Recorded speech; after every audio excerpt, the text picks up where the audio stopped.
Не пожалели даже инвалида. Появились новые жертвы биржевой торговли. Репортаж об организации с сомнительными достижениями уже был в одном из наших выпусков. Нынешний случай как под копирку. На этот раз жертвой так называемых консультантов стала мать, которая хотела заработать себе на лечение и обеспечить сына, но вместо этого попала в долговую кабалу и теперь не знает, как расплатиться с полумиллионным кредитом. Еще вчера они радушно распахивали перед ней входную дверь. Сегодня поспешно выпроваживают. По словам Татьяны Мельниковой, этот мужчина в костюме, консультант по имени Антон, убедил ее вложить все свои деньги в торговлю на бирже. На словах обещал приумножить сумму. По факту, депозит в 500 000 рублей оказался спущен менее чем за месяц. Почему? Ты же говоришь, на новостях зарабатываешь. Я тоже хочу вернуть свои деньги на новостях. Робот торгует, совершает сделки.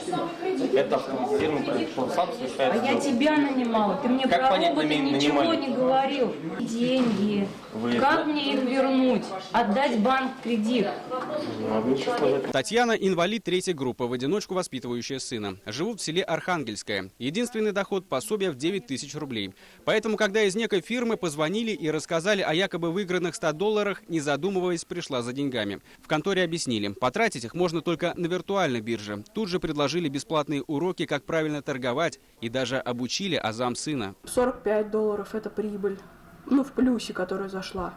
Но вот тут уже пошел минус. Минус 3647, минус $1000. Поначалу на личный счет действительно начислялся выигрыш. Казалось, вот она, золотая жила. Слово за слово, и сотрудники смогли убедить женщину в качестве стартового депозита взять кредит на 500 000 рублей. Ни одной копейки они мне не дали, ни за один кредит заплатить. Все сделки вывел на минуса он, чтобы мы ничего не могли вывести. Хотелось заработать. И вот заработали, что еще последнее все отнимут. Если у меня здоровье не будет подрабатывать, мы сына в интернат придется сдавать. Их это тоже не волнует. Это судьба их дальнейшей людей, их вообще не волнует. Позже выяснилось, таких людей десятки. Всех привлекло желание сказочно разбогатеть. Муслим Байназаров, клиент этой же компании, продал квартиру за 7,5 миллионов, чтобы поиграть на валютной бирже. Неудачно. Теперь ему грозит выселение. Мне идти некуда, потому что это единственное мое жилье. Так у меня 2 детей. Как бы получается, что все мы останемся на улице. Организаторы уверяли, это почти беспроигрышный вариант, но в договоре прописали иное. За деньги клиентов ответственности не несут. В случае проигрыша заказчик виноват сам. Там безбрежное море лазеек для того, чтобы они могли уйти от ответственности.